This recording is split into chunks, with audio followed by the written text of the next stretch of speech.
కథల సమయంకు స్వాగతం. నేను మీ రమ్య. హలో అండి.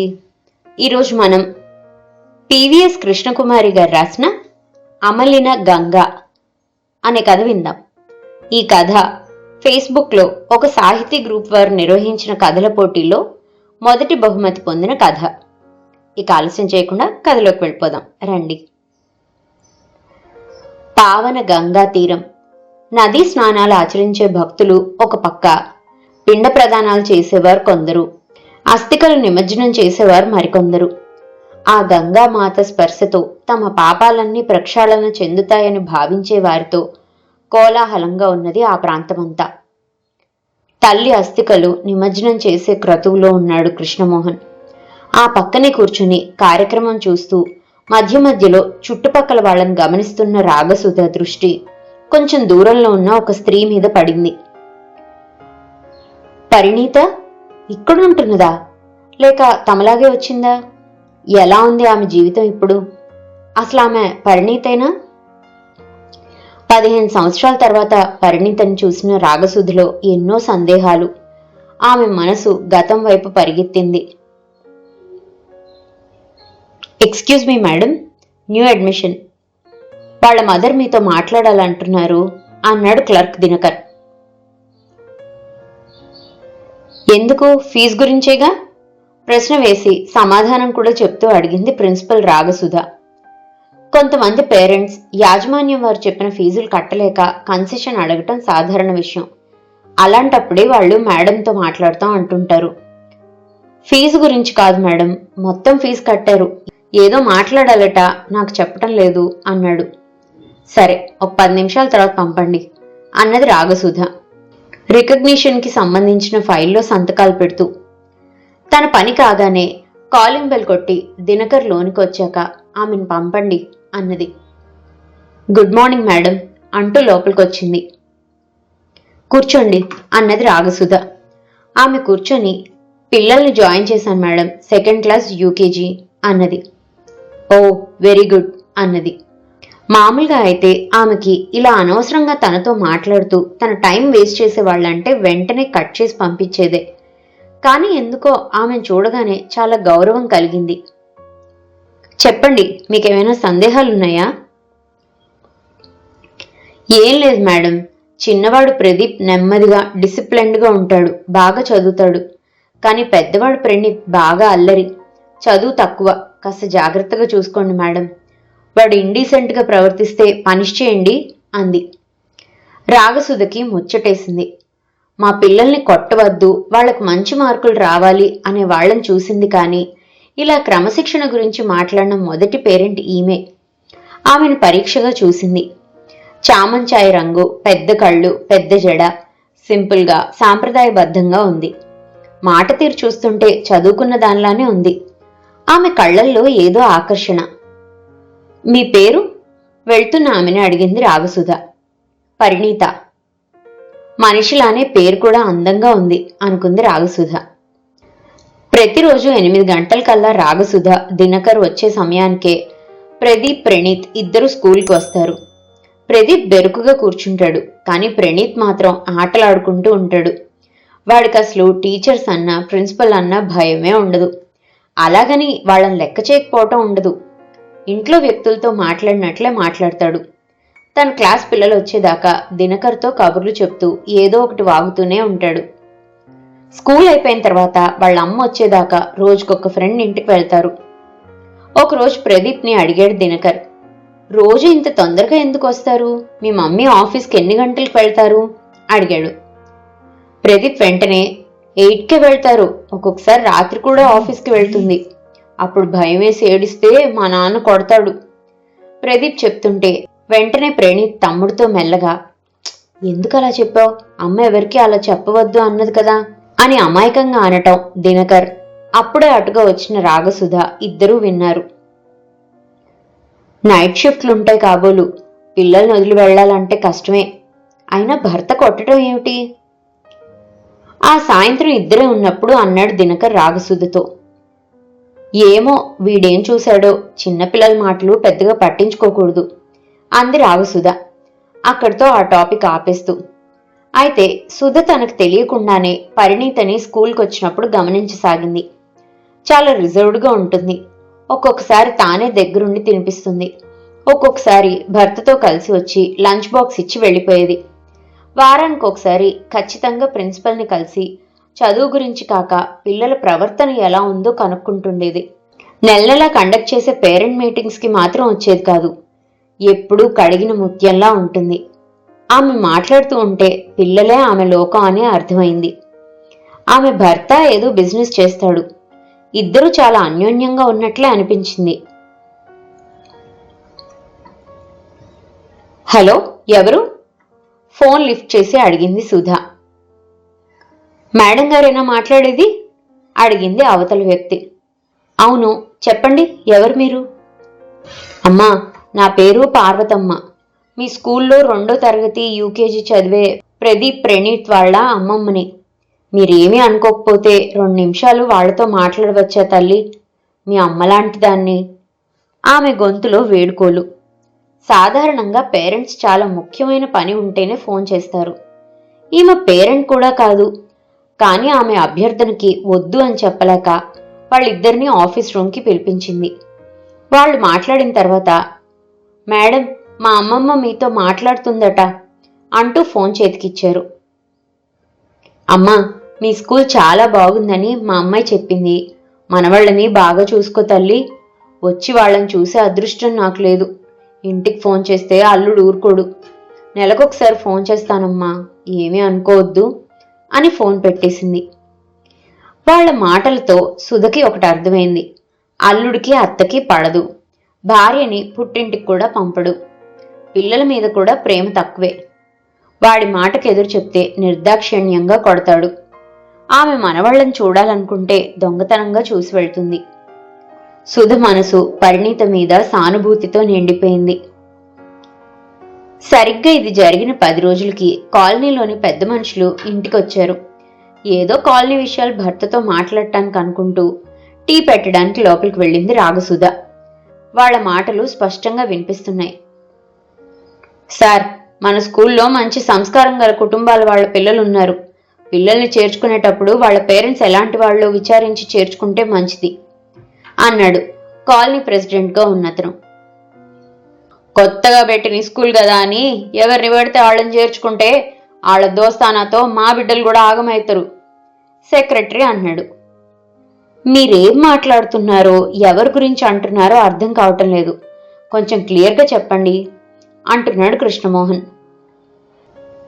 కాలనీ అంతా గుప్పమంది, మీకు తెలీదా? అదే మన స్కూల్లో చదువుతారట ప్రదీప్ ప్రణీత్ అని. మా మిస్సెస్ చెప్పింది.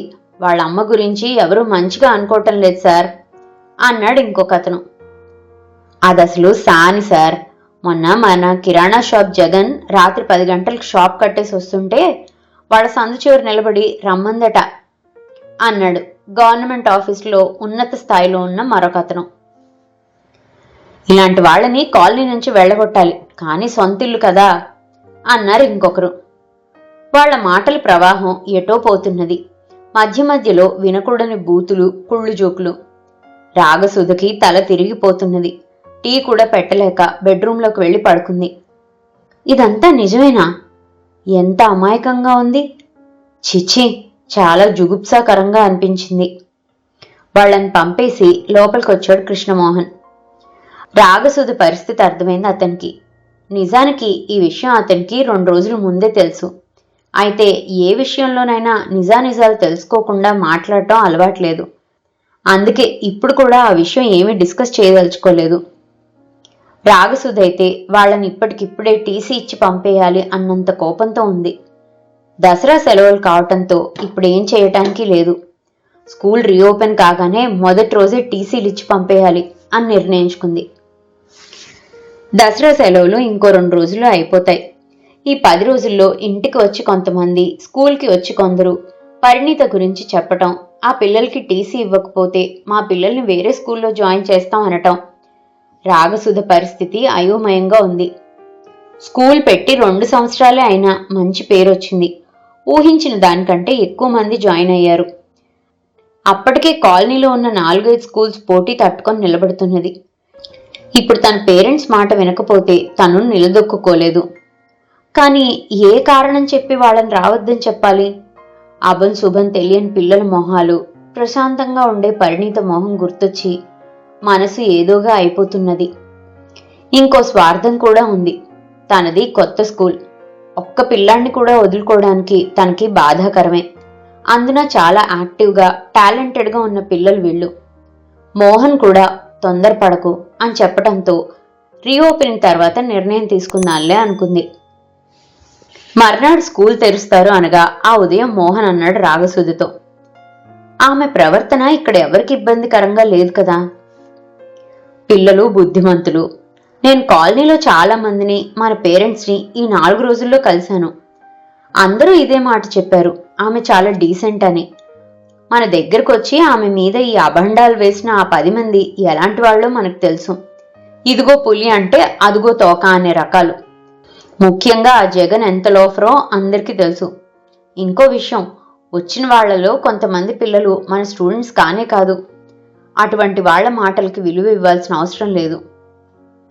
రాగసుధకి కొంచెం రిలాక్స్ అనిపించింది, కానీ మనసులో పురుగు తొలుస్తూనే ఉంది. నిప్పు లేనిదే పొగరాదంటారు కదా, ఏమీ లేకుండా వీళ్ళలా ఎందుకంటారు? ఎలా తెలుస్తుంది?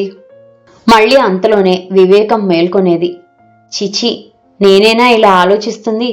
ఎంత చదువుకున్నా కొన్ని బలహీనతలు పోవు కదా. ఇలాంటి ఆలోచనలతో ఉన్న సుధకి ఆ సాయంత్రమే పరిణీత గురించి కొన్ని బాధాకరమైన విషయాలు తెలిసాయి. మేడం, మేడం, గేటు గడియ టకటకలాడిస్తూ పిలుస్తున్నారెవరో. తలుపు తీసిన సుధకి గేటు దగ్గర నిలబడి పిలుస్తున్న ప్రదీప్ కనబడ్డారు. వారు వెనకే సుమారు 60 సంవత్సరాల వయసులో ఉన్న ఒక స్త్రీ నిలబడింది. సుధ కనపడగానే ప్రణీత్, మేడం, మా అమ్మమ్మ మీతో మాట్లాడాలని వచ్చింది అన్నాడు. ఈవిడ నాతో ఏం మాట్లాడాలి అనుకుంటూ అలాగే నిలబడింది. మేడం, గేటు గడియ రావటం లేదు, తీయరా? అమాయకంగా ప్రదీప్ అడిగేసరికి ఆగలేక వెళ్లి గేటు గడియ తీసి, రండి లోపలికి అంటూ లోపలికి దారి తీసింది. అమ్మా, నేను హైదర్గూడలో ఉంటా. వీళ్ళమ్మ నా కూతురు ఆగిందామె. రాగసుధకి అనీజీగా ఉంది. ఎంత వద్దనుకున్నా కాలనీ వాళ్ల మాటలు చెవుల్లో మారుమోగుతున్నాయి. తెలుసు, చెప్పండి, ఎందుకొచ్చారు? పరిణీత మీద అసహ్యం అంతా ఆ ఒక్క మాటలో వెళ్ళగక్కింది. నాకు తెలుసమ్మా, నీకు నాతో మాట్లాడటం ఇష్టం లేదని. కానీ ఒక్క చిన్న కోరిక. వీళ్ళమ్మ చావుకి దగ్గరగా వెళ్ళొచ్చింది. ఆరోగ్యం బాగాలేదు. నా దగ్గర ఉండమంటే పిల్లల బడిపోతుందని వచ్చింది. కొన్ని రోజులు వీళ్ళు సరిగ్గా హోంవర్కులు చేయకపోయినా కొట్టద్దని టీచర్లకు చెప్పండమ్మా, వేడుకోలుగా అంది. ఆమె చెప్పిన తీరుకు అసంకల్పితంగా ఏమైంది అంది రాగసుధ. ఆత్మహత్యా ప్రయత్నం చేసిందమ్మా. పిల్లల అదృష్టం బతికి బట్టకట్టింది. చేతుల్లో మొహం దాచుకొని వెక్కసాగింది. శబ్దం బయటికి రాకుండా ఉన్న ఆమె రోదన రాగసుధ మనసుని కలిచివేసింది. పిల్లలిద్దరూ బిక్కమొహం వేసుకొని చూస్తున్నారు. విపరీతమైన జాలి ముంచుకొచ్చింది సుధకి. ఇద్దరిని దగ్గరికి తీసుకుని పైన మేడ మీద తన గదిలో చదువుకుంటున్న కూతుర్ని పిలిచి, వీళ్ళని కాసేపు నీ దగ్గర కూర్చోబెట్టుకొని ఆడించు అని వాళ్ళని పంపించి వేసింది. అప్పటిదాకా తన ఆమెని నిలబెట్టే మాట్లాడుతున్నానని గుర్తొచ్చి తనే చేయి పట్టుకొని తీసుకెళ్లి సోఫాలో కూర్చోబెట్టి గ్లాస్తో మంచినీళ్లు తెచ్చిచ్చింది. కాసేపటికి తేరుకుంది. అమ్మా, నీకు తెలిసే ఉంటుంది మీ కాలనీలో దాని గురించి అనుకోవటం. అది ఈ వృత్తి చేయటం లేదు. బలవంతాన ఆ వెధవ, దాని మెళ్ళలో తాళి కట్టిన సన్నాసి వెధవ దగ్గరుండి ఈ పని చేయిస్తున్నాడు. వేరే మార్గం లేక చావాలనుకుంది. ఇది 2వ సారి. అది పోతే ఈ పిల్లల గతేం కావాలి? హృదయ విదారకమైన ఆమె ఏడుపు గుండెల్ని పిండేస్తున్నది. మాకు పరిణీత ఒక్కతే అమ్మాయి. బిఎస్సి చదివింది. నా కూతురని కాదు, కానీ ఎంతో ఓర్పు సహనం. మా ఆయన BHELలో పనిచేసేవాడు. మా చుట్టాలే ఈ సంబంధం చెప్పారు. MCA చదివాడు, ఉద్యోగం ఉంది. తల్లి తండ్రి చిన్నప్పుడే పోతే వాళ్ళు వీళ్ళు చేరదీశారట. మాకు మగపిల్లలు లేరు కదా, వీడే కొడుకైతాడు అనుకున్నాం. మా ఆయన ఉన్నంతకాలం చాలా బాగా ఉన్నాడు, నిజంగానే కొడుకులాగా. నా భర్త అనుకోకుండా గుండెపోటుతో చనిపోయాడు. అన్ని కార్యక్రమాలు బాగా చేశాడు. రావాల్సిన డబ్బులు ఆఫీస్ చుట్టూ తిరిగి తెప్పించాడు. రెండోవాడు ప్రదీప్ కాన్పు కోసం పుట్టింటికి వచ్చింది పరిణీత. ఎలా కలిగిందో కానీ ఒక సినిమా వాడితో వీడికి స్నేహం కలిసింది. వాడి పేరు మనం వింటూనే ఉంటాం మేడం. కొంత పెట్టుబడి చాలు, మిగిలింది నేను పెట్టుకుంటాను, సినిమా తీద్దాం అన్నాడట. మా అల్లుడు కన్ను మా ఆయన డబ్బుల మీద పడింది. ముందు మామూలుగా అడిగాడు, ఆ తర్వాత నా కూతుర్ని ఎన్నో వేధింపులకు గురి చేశాడు. డబ్బులు తెస్తేనే నా ఇంటికి రా అన్నాడు. ఏం చేయాలి? సరే, ఎప్పటికైనా ఆస్తి అంతా వాళ్ళకే కదా అని బిడ్డ సుఖపడుతుందని ఇచ్చాను. సినిమా సంగతి ఏమో కానీ వీడికి అన్ని చెడు అలవాట్లు వంట పట్టాయి. సినిమా మధ్యలో ఆగిపోయింది. అప్పులన్నీ వీడి పేరు మీదనే ఉన్నాయి. అప్పులు తీర్చడానికి మళ్ళీ వేరే బిజినెస్ మొదలు పెట్టడానికి ఈసారి పెట్టుబడి నా కూతురే అయ్యింది. చెప్పటం ఆపి వెక్కి వెక్కి ఏడవసాగింది. రాగసుధకి ఆమెని ఎలా ఓదార్చాలో అర్థం కాలేదు. ఇలాంటి వాళ్ళు ఉంటారా? బంధువుల్లో ఈ విషయం తెలిస్తే ఇంకేమన్నా ఉందా? పోలీస్ కంప్లైంట్ ఇచ్చే ధైర్యం లేదు. పైగా న్యాయం జరగకపోగా వీధిన పడతాం. నిస్సహాయంగా ఉండిపోయాము. అప్పుడే మొదటిసారి ఆత్మహత్య ప్రయత్నం చేసింది. వాడే హాస్పిటల్కి తీసుకెళ్లి విషయం బయటికి రాకుండా చేశాడు. నా కూతురు వాడి స్నేహితులకు అంగడి బొమ్మైంది. వాడు వేరే ఇంకో పెళ్లి చేసుకొని నా కూతురికి ఇక్కడ ఇల్లు ఒకటి కొనిచ్చాడు. ప్రశాంతంగా పరువుగా బతుకుదామనుకుంది. కానీ ఎక్కడ ప్రశాంతత? వాడి ఫ్రెండ్స్ పిలిచినప్పుడల్లా వెళ్ళాలి. ఏం బిజినెస్ చేస్తాడో అర్థం కాదు. నన్ను రానివ్వడు. కూతురు మనవళ్ళు ఎట్లా ఉన్నారో అని మనసు పీకి మీకు ఫోన్ చేసేదాన్ని. చావలేక బ్రతుకుతున్న నా కూతురికి ఆశలన్నీ పిల్లల మీదే. ఎట్లా తెలిసిందో మరి. కాలనీ అంతా ఒక్కసారి గుప్పమంది.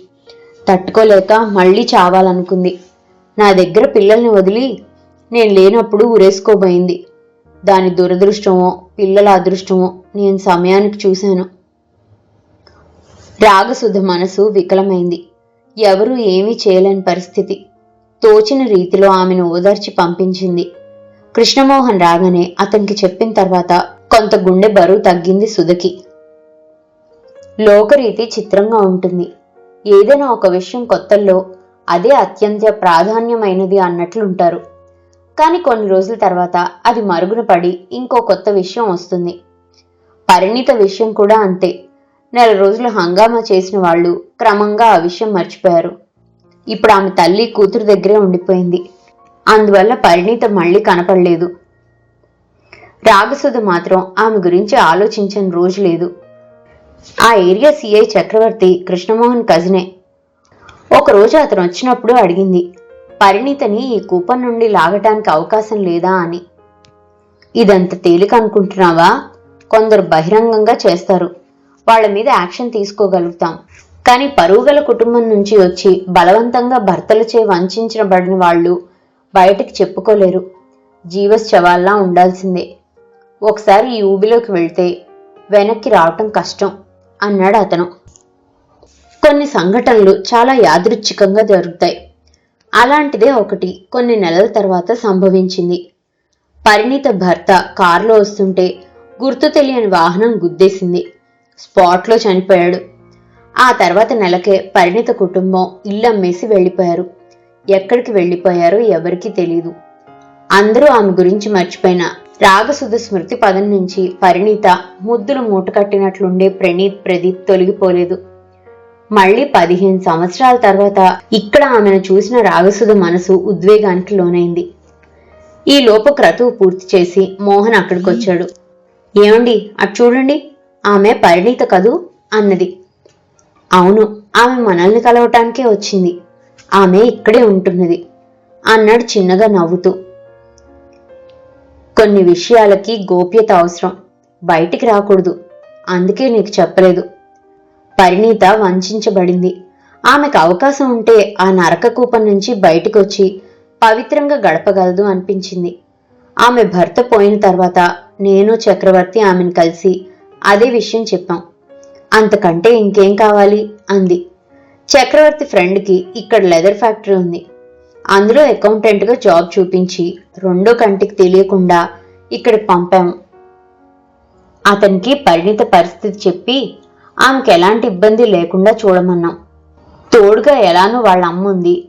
మా నమ్మకం శ్రమ వృధా కాలేదు. ఆమె ఎప్పుడూ పునీతే. పిల్లల్ని వృద్ధిలోకి తెచ్చింది. ప్రణీత్ ఆస్ట్రేలియా వెళ్ళిపోతున్నాడు.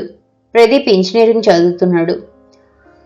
ఒక్కసారి మేడం మీరు రండి అని ఎప్పటినుంచో అడుగుతున్నది. అనుకోకుండా అవకాశం వచ్చింది. కృష్ణమోహన్ మాటల్లో ఏదో తృప్తి. అంతా విన్న రాగసుధ మనసు పరిణీత పట్ల గౌరవ భావంతో నిండిపోయింది. గంగా నదిలో ఎంతో మంది పాపులు నిరంతరం స్నానమాచరిస్తూ ఉంటారు. అయినా వారి మాలిన్యం గంగ కంటదు. అది ఎప్పుడు పావన గంగే. పరిణీత గంగానది వంటిదే. బురదలో ఉన్న ఆమె అమలినంగానే ఉంది. ఆమె ఎప్పుడూ పునీతే. ఇదండి పివిఎస్ కృష్ణకుమారి గారు రాసిన అమలిన గంగ అనే కథ. ఈ కథ కనుక మీకు నచ్చినట్లయితే కింద కనిపిస్తున్న హైప్ ఆప్షన్ని క్లిక్ చేసి ఈ కథ మరింత మందికి చేరువయ్యేలా ప్రోత్సహిస్తారని ఆశిస్తున్నాను. మరో మంచి కథతో మళ్ళీ కలుసుకుందాం. అంతవరకు సెలవు. ఈ కథ కనుక మీకు నచ్చినట్లయితే లైక్ చేయండి, షేర్ చేయండి. అండ్ మరిన్ని ఇంట్రెస్టింగ్ కథల కోసం ప్లీజ్ సబ్స్క్రైబ్ టు మీ కథల సమయం. Thank you.